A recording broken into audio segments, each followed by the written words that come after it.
환급특례법에 대한 수업 시작하도록 하겠습니다. 정식 명칭은 수출용 원재료에 대한 관세 등 환급에 관한 특례법이고요.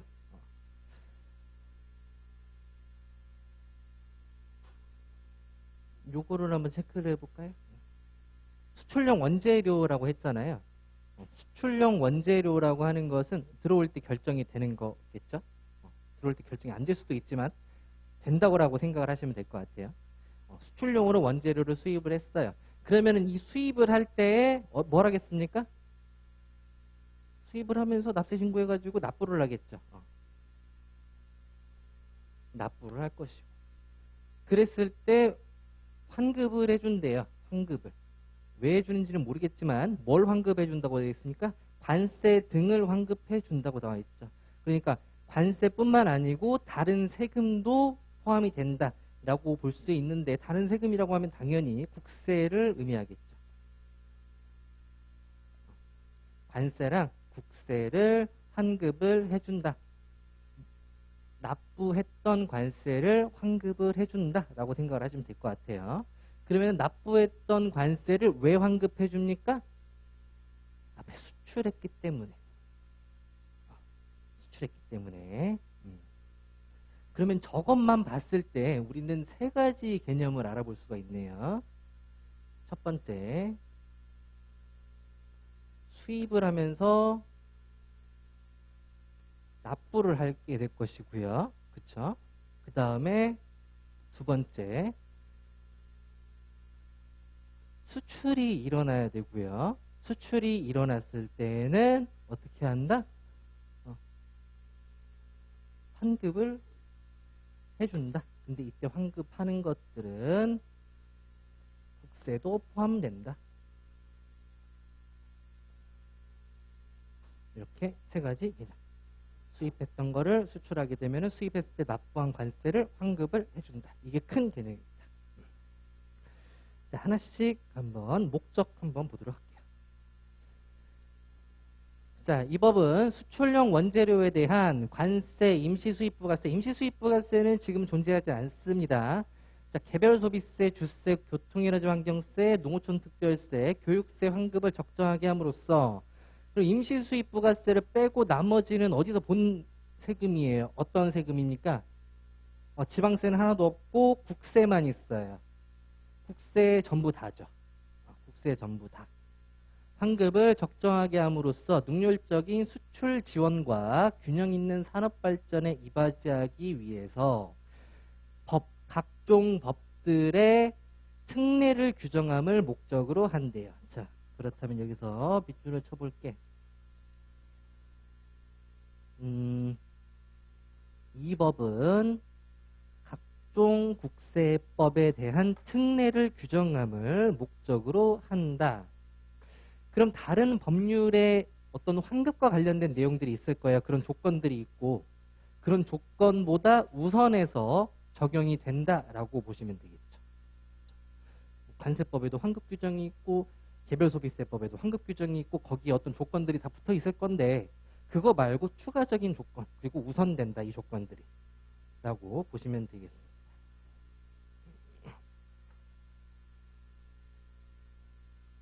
어떤 걸 위해서? 수출 지원하고 균형 있는 산업 발전을 위해서. 그리고 뭘 한다? 수출용 원재료에 대한 환급을 적정하게 함. 이것이 목적이 되겠습니다. 자, 근데 우리가 좀 익히 알고 있는 그 세금이 빠져 있어요. 부가가치세. 부가세는 또 환급을 안 해줘요. 부가세는 굳이 환급을 해줄 필요가 없어요. 왜 그럴까요? 여러분들 내국세법 배우셨나요? 안 배우셨나요? 배웠죠. 배웠죠. 내국세 같은 경우는 그 매입세액 공제라는 제도가 있기 때문에, 공제라는 제도가 있기 때문에 수출 물품에 들어가는 부가세가 부과가 됩니까? 영세율이 부과되죠. 영세율. 그러니까 당연히 환급과 같은 효과가 나타나죠. 굳이 여기다 넣어놓을 필요는 없겠죠. 그래서 부가세는 빠져 있다. 그리고 나머지 국세 5개가 있더라.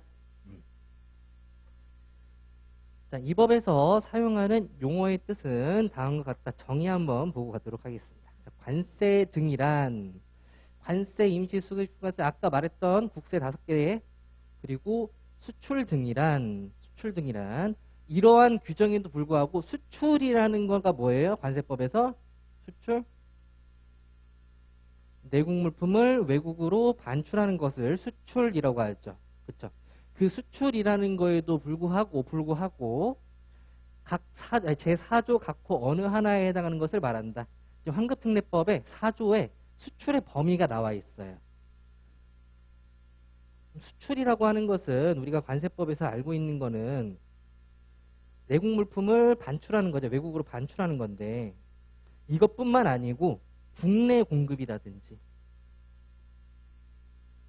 국내에서 공급을 했는데 뭐 외교관 등한테 공급을 한 거예요. 그러면 이제 외교관들이 외화를 받고 뭐 사겠죠. 이런 것들도 이제 수출의 범위로 본다는 거죠. 자, 그리고 보세구역에 뭐 반입한다든지 보세구역에다가 반입하는 거는 수출은 아니에요. 근데 여기서는 그거를 수출이라고 본다.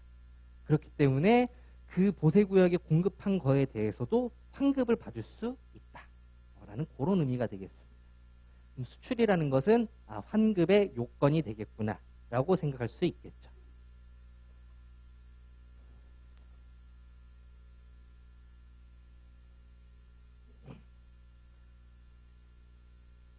수출 등이란 4조를 보면 된다. 4조를 보면 된다. 자, 그리고 수출 물품이란 수출 등의 용도에 사용되는 물품을 말한다. 수출 등이라고 말했죠? 그럼 수출 등이라고 하는 것은 뭐예요? 위에서 정의했잖아요? 공급하거나 보세구역에 공급하는 것들을 포함한다. 그런 것들에 공급되는, 용도에 제공되는 물품을 말한다. 라고 생각하시면 되겠습니다. 자, 그리고 네 번째, 소요량이라는 게 나옵니다. 소요량. 소요량이라는 게 뭘까요? 여기서 이제 제조가공이라는 개념이 나오는데, 제조가공이라는 게 나오는데, 수입됐을 때 이게 원재료 상태죠. 원재료 상태로 제조하고 가공을 해요. 그러면 원재료 1단위가 들어갈 수도 있고요. 원재료 하나 만드는데 3단위가 들어갈 수도 있는 거예요. 그럼 이 3단위에 대해서 관세를 환급받아야 되잖아요. 그 계산을 어떻게 할 것이냐 라는 게 소요량이에요.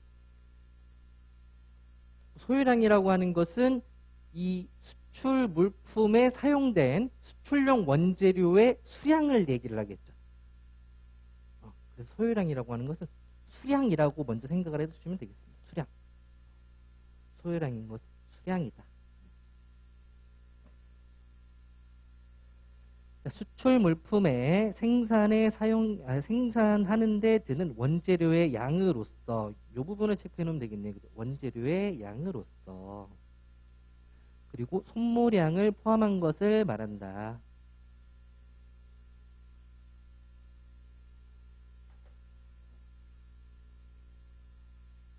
손모량이라고 하는 것은 일반적으로 우리가 그 의류 같은 거를 제작을 할 때 원단이 이렇게 있으면은 여기에서 뭐 바지 만들고 그 다음에 티셔츠 만들고 나머지 짜투리 부분 쓸 수 없는 이 부분 있잖아요.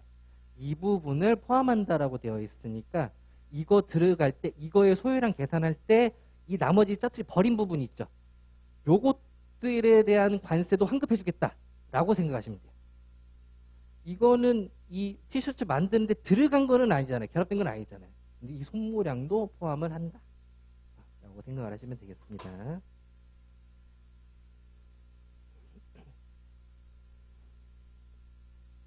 그래서 여러분들이 여기서 이제 체크할 거는 이 소요량, 손모량을 포함한 것을 말한다. 이것들을 막 계산하라는 문제는 안 나와요. 계산하라는 문제는 안 나오고 정의만 숙지를 해놓으시면 되겠습니다. 자, 그리고 5번째 환급이란 수출용 원재료를 수입할 때 납부하였거나 납부할 관세 등을 관세법 규정에도 불구하고 수출자나 수출 물품의 생산자에게 돌려주는 것을 말한다. 2명이 나왔어요. 2명이 나왔어요. 그러면 환급을 신청할 수 있는 사람이 누구겠어요? 2명이 되겠죠. 그럼 환급 신청자는 2명, 수출자도 될 수 있고 생산자도 될 수 있겠구나라고 생각을 하시면 되겠습니다. 그리고 앞에 나오는 뭐 수출용 원재료를 수입할 때 납부하였거나 납부할 관세 등을 이거는 이미 설명을 드렸었던 내용이 되겠죠. 수출자나 수출품의 생산자.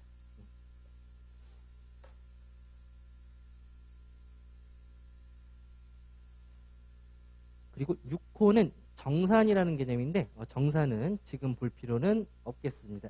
X라고 쳐놓으세요.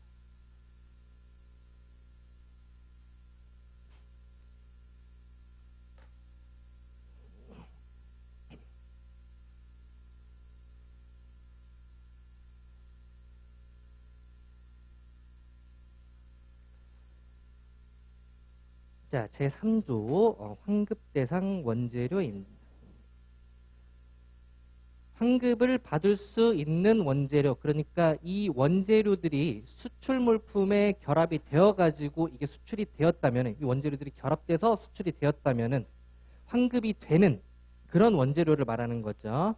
이거는 보세 공장에 사용되는 원재료의 범위랑 똑같다고 보시면 돼요.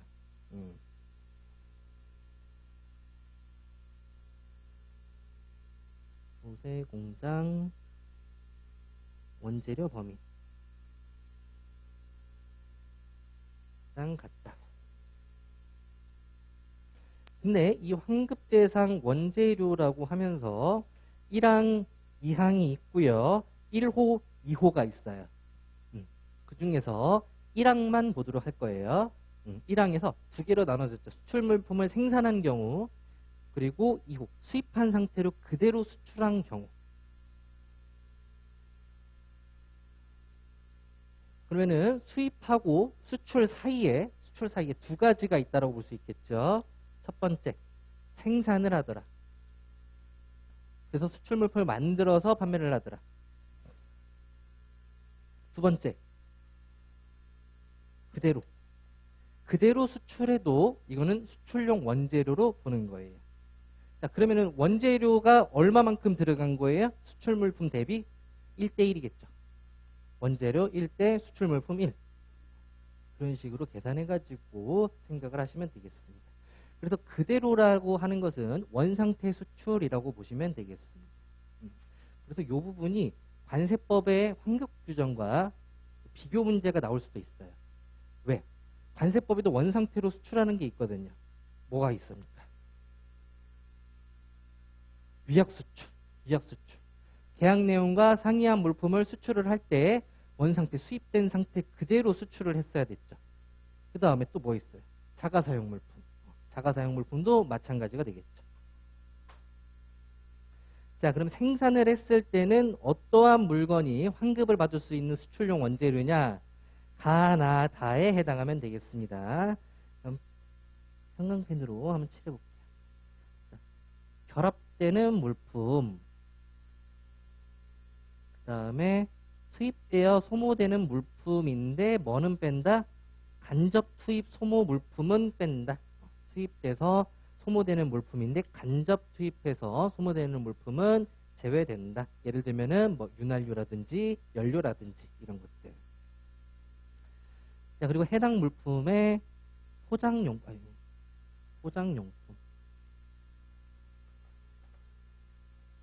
이렇게 세 가지는 수출용 원재료다 라고 생각하시면 되겠습니다. 자, 그 다음에 환급 대상 수출 등. 아까 수출 등이라고 하는 것은 법제 4조 각 호에 해당하는 물품을 말한다라고 표현을 해놨죠. 그래서 첫 번째에 나오는 게 수출 신고가 수리된 수출이라고 표현을 해놨어요. 수출 신고가 수리된 수출. 이게 일반적인 수출이죠. 2호를 봅시다. 우리나라 안에서 외화를 획득하는 판매 공사. 국내 공급이죠. 그리고 관세법에 따른 보세구역 중 뭐 기획지정부로 정하는 구역. 고세 구역에다가 공급하는 것도 수출로 본다라고 포함되어 있죠. 그럼 2부터 4까지는 여러분들이 숙제를 지금 안 하셔도 돼요. 일단은 수출이란 수출 신고가 수리된 것 등이라고만 생각을 하시면 되겠습니다. 네?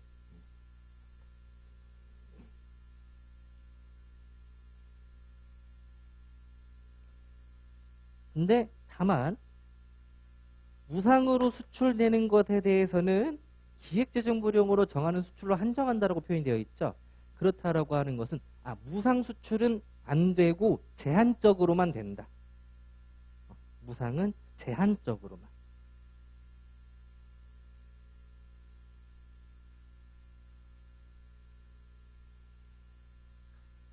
로만 수출로 인정이 된다.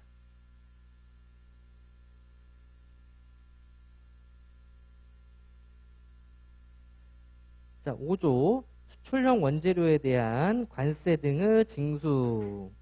세관장은 수입하는 수출용 원재료에 대하여 관세법 등의 규정에도 불구하고 수입하는 때에 해당 관세 등을 징수한다라고 표현이 되어 있습니다. 그렇다는 것은 불구하고라는 표현이 써 있으니까 관세법에는 뭐가 나와 있지? 15일 이내에 납부를 해야 된다 이런 내용이 나와 있을 거 아니에요. 네, 그것들을 무시하고 그냥 수입한 때에 관세를 징수한다라고 표현이 되어 있습니다.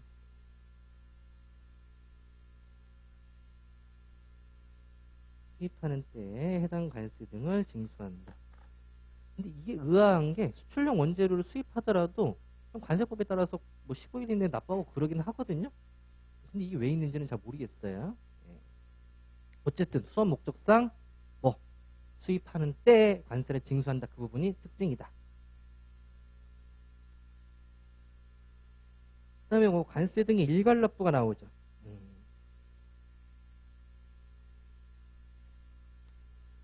이렇게 쭉쭉 나가면 제 스타일이 아니죠. 그죠?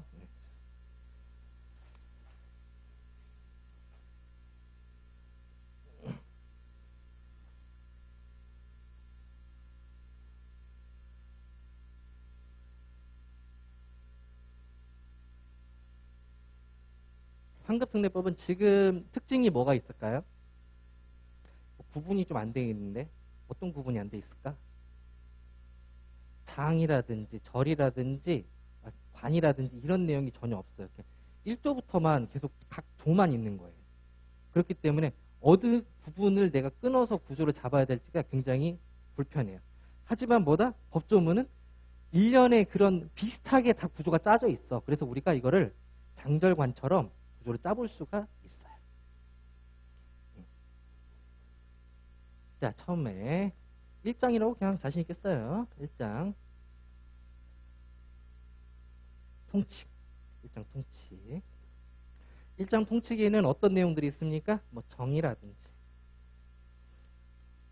목적이라든지 이런 내용이 있는데 여기서 중요한 부분은 두 가지는 해놓고 가셔야 돼요. 정의 목적 빼고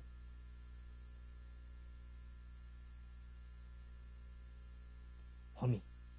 어떤 범위? 네, 원재료의 범위. 원재료의 범위.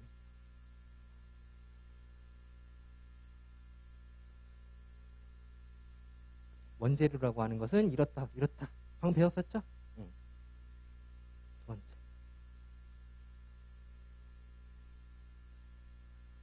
수출의 범위라고 생각하시면 되겠습니다. 수출의 범위. 그리고 나머지 목적이랑 이런 거 넣으시면 돼요.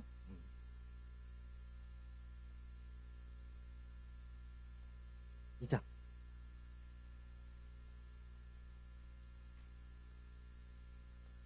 환급 요건이라고 생각하시면 되겠습니다. 자, 환급을 받으려면은 일단 환급을 받는다는 것은 내가 납부한 관세가 있다는 소리죠.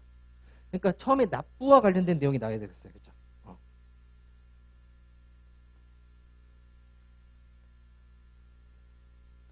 징수 등. 이게 몇 조부터예요? 5조부터.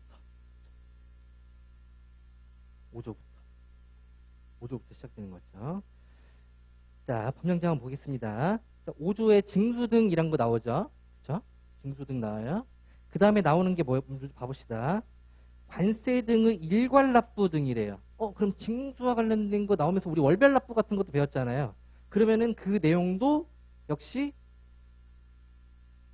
원칙이 있을 것이고, 일괄 납부. 그 징수의 특례 규정이 있다라고 우리가 생각해 볼 수도 있는 거죠. 일괄 납부 및 정산이라고 보시면 되겠습니다. 이 일괄납부라고 하는 것은 어떤 납부해야 되는 일정 기간 동안 납부해야 되는 세액을 한 번에 납부한다라고 보시면 되겠죠. 월별 납부랑 똑같이. 근데 이게 정산이라는 내용이 나왔어요. 정산이라고 하는 것은 뭐와 뭐를 상계한다라는 느낌이 강하죠. 그럼 뭐랑 상계하겠습니까? 여기서는? 환급할 세액하고 납부할 세액하고 그 정산을 하겠죠. 그러니까 이게 수입할 때, 이거 적지 마세요. 수입할 때 납부할 세액을 유예를 먼저 해주고 있다가 나중에 수출이 나가고 환급 신청하게 됐을 때 이때도 뭐 수출 나가고 환급하고 이때도 수출 나가고 환급하고 이런 것들을 일괄해가지고 환급금 지급 유예거든요. 지급 유예. 요 유예된 거를 상계해서 정산한다라고 생각을 하시면 돼요. 그런 제도가 있더라.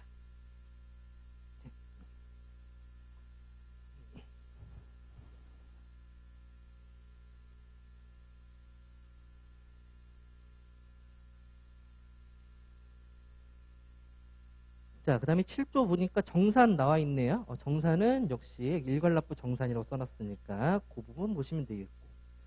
자, 8조에 직권정산이 나오네요. 직권정산도 정산이니까 넘어가시면 되겠고. 그렇죠? 그 다음에 어떤 내용이 나와요? 관세 등의 환급이 나오죠. 그럼 여기서는 제가 지금 환급 요건이라고 써놨으니까 지금 여기에서는 환급 구체적인 절차를 의미하고 있는 걸까요? 그거는 아닐 거예요. 어떤 요건을 나타내고 있을 거예요. 기간적인 요건을 나타내고 있습니다. 기간적인 요건.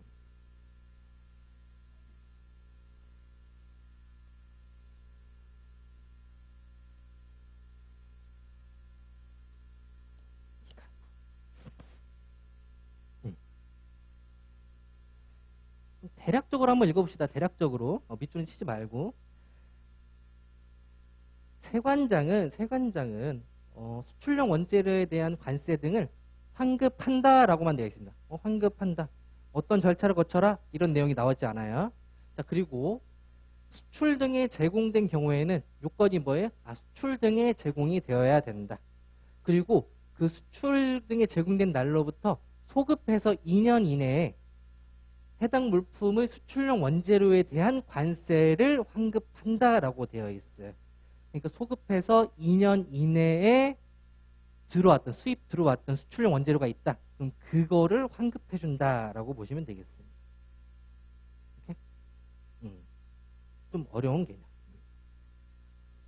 기간 2년이라고 써놓으시면 되겠습니다. 자, 그 다음 환급금 산출 등이라고 되어 있습니다. 그럼 수출할 때 요건이 필요한데, 환급받을 때 수출이라는 요건이 필요한데, 수출인 요건이 필요한데, 그거 플러스 환급금을 어떻게 계산하는지도 나와야 되겠죠. 과세가격 결정하듯이. 그거를 소요량 계산이라고 생각하시면 되겠습니다. 소요량을 계산하다. 소요량이라고 하는 것은 뭐였습니까? 수출 물품에 사용된 수출용 원재료의 양을 말한다고 그랬죠. 양을 말한다. 여기 보시면은 내용 자체가 소요량을 계산한 서류, 소요량 계산서를 작성하고 이런 식으로 표현이 되어 있으니까 환급금 산출은 일반적으로 소요량을 계산하는 방식으로 하는구나. 자, 그 다음 10조의 2는 어떤 내용이 나와요? 소요량 사전심사의 신청 등이라는 내용이 나오죠. 그럼 소요량 계산과 관련된 내용, 보충적인 내용 넘어가시면 되겠고. 그리고 평균세액 증명이라는 게 나와요. 평균세액 증명. 네 번째,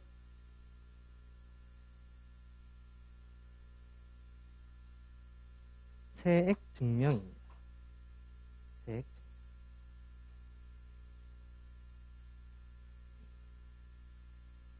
근데 세액 증명은 보통 뭘로 하냐면은 보통 일반적으로 뭘로 하면 좋을까요? 납부했다라는 거 증빙이 어디 있어요? 수입신고 필증. 수입신고 필증에 일반적으로 있을 거예요. 그죠? 그래서 필증을 먼저 써놓으시면 되겠습니다. 필증. 필증이 원칙이다.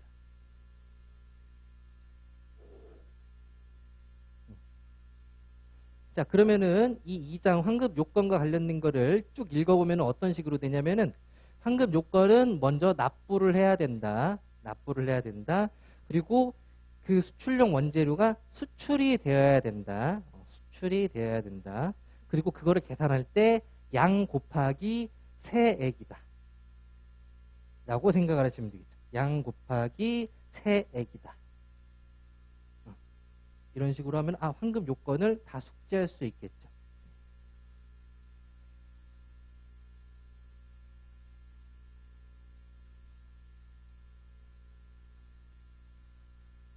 자, 그 다음에 뭐 12조 보니까 납세 증명 이렇게 나 기초원재료 납세 증명 뭔지는 모르겠지만 세액 증명하는 거구나. 자, 그리고 정액 환급료표는 일단 버리시면 돼요. 네, 버리시면 돼요. 일단은 뭔지 몰라도 되겠습니다.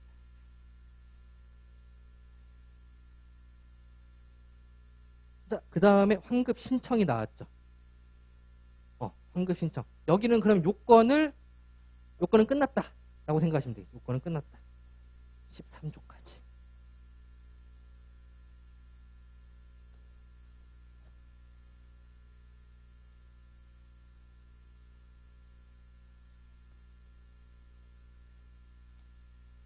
멋있게 쓸까요? 환급 절차 이렇게.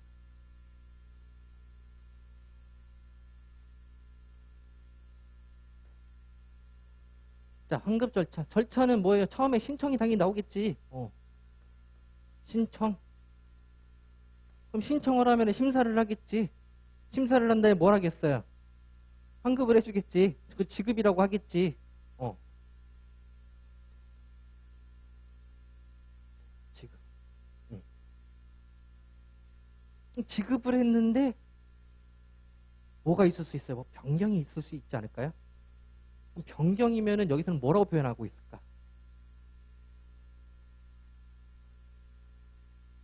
과다 환급금, 과소 환급금 이렇게 표현할 수 있겠죠. 과다하거나 과소 환급금에 대한 처리 규정이 나와 있겠습니다.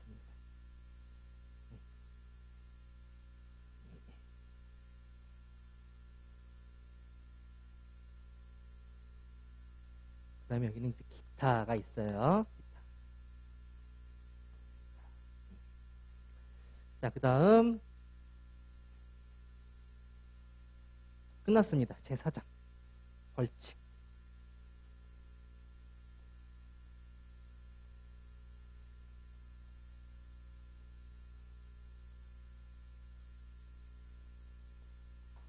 제5장 조사와 처분. 이런 식으로 여러분들이 구조화를 해놓으면은 좀 더 숙지하기가 편하겠죠.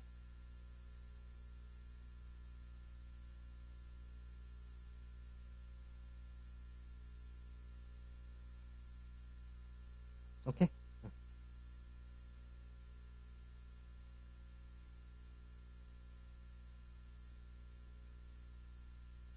좀 쓰시고 조금만 쉬었다가 다음 시간 하도록 할게요. 오늘은 좀 일찍 끝내고 일찍 끝내고 지금 끝나는 건 아니고 일단 잠깐 좀 쉬었다가 다음 시간 하도록 하겠습니다.